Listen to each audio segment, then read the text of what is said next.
Tara, luto tayo ng tortang tuna na may carrots. So, syempre, gayatin lang natin yan ng maliliit.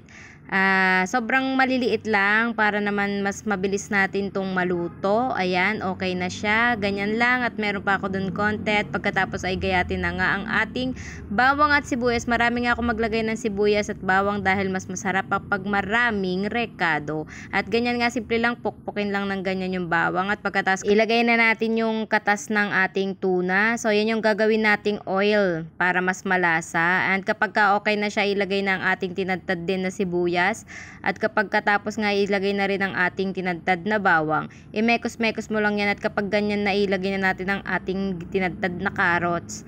Ayan, mekos-mekos lang yan para mas mahalo natin ng maayos. Imekos-mekos. Ayan, at pagkatapos nga natin imekos-mekos ay mga ilang sandali luto na yan. Ilagay na natin ang ating tuna. 2 lata nga pala ang akin nilagay dyan at lagyan na rin natin ang ating paminta. Tapos imekos-mekos natin yan. Ayan, okay na yan, luto na yan. Pagkatapos nga ilagay na yan doon sa ating itlog na scrambled. Ayan, tapos imekos-mekos natin yan. Yan, ganyan. Pagkatapos ay sa isa pang kawali ay maglagay ng mantika. Pag mainit na ay syempre ilagay na natin ang ating ipiprito. Yan, naglagay nga ako ng sukatan na yan para mas maganda at sukat na sukat nga. Ayan na, ganyan. I-flat mo lang yan para mas masaya.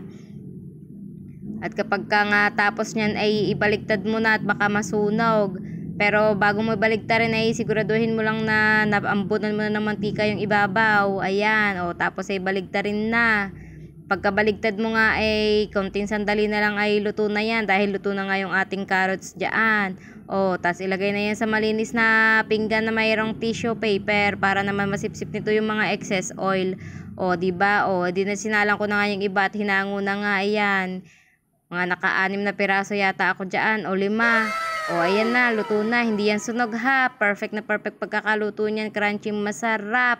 So, ayan lamang po. Salamat sa panonood. At kamsam nida, waka waka. Bye-bye!